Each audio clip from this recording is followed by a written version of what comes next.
Now, some people ask me, what do I do if sex gets boring? Well,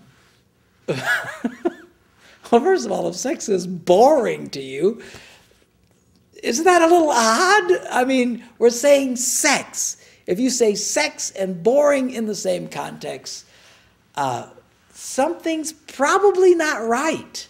And you need to pursue that. Now, a lot of people use that in the context of pornography. Usually, take it to the bank. Usually, if someone's bored with sex or complaining about sex in that way, they've got their head in the toilet somewhere looking at pornography. And pornography will ruin sex for anybody.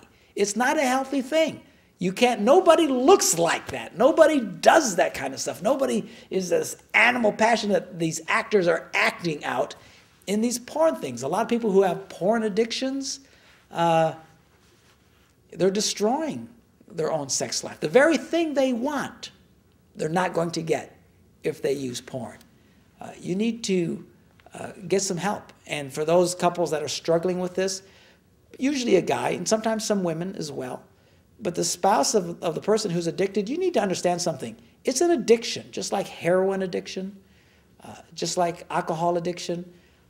It's not going to make you feel good. You'll feel bad when there's a sexual addiction involved, but help your spouse through it. And if you're addicted, you need to get some help. I've talked to people who have been addicted to porn, who are also addicted to heroin and alcoholism, who told me of all their addictions, the porn was the hardest one to get rid of.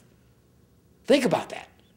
Heroin addiction. Saying it's easier to go cold turkey on heroin than on porn. That's how addictive pornography is. It's a destructive, evil thing that will ruin your life. And if you're caught into that, you need to get out of that mess. And if you're really stuck in it, you're going to need to get some help.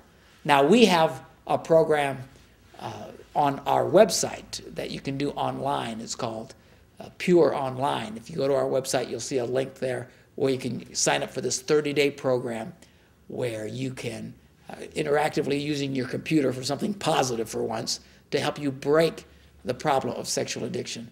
But it's hard. It's going to be hard, just like kicking heroin. I mean, people who go cold turkey, they describe it as the most worst physical situation they've ever gone through. And then these same guys say it was harder to give up porn. I mean, that's how bad porn is.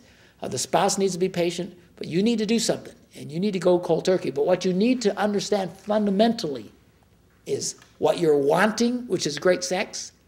Porn will keep you away from great sex. It'll make normal sex boring to you. It'll make it passé. It's sad. Men get to the point where they can't even perform physically because they're so used to be stimulated, highly stimulated by these porn images. I know of men who insist on having dirty magazines open while they're making love to their wives. I don't know how they manipulate that out of the woman, but they do. Why would they do such a thing? Because they're so addicted, they can't perform unless they see these images. Man, if you're in that place, you got to realize you've got a serious problem. Both of you got to realize there's a serious problem involved, and you have got to get help. And it's time that you stop dumping on your wife or your husband or whoever's doing it and using your addiction as a way to criticize the other person. You're not sexy enough. You're not this enough. You don't do that enough. You don't turn me on enough. You're boring. It's not your spouse's problem. You've got the problem. You need to change. You need to stop. You need to get some help.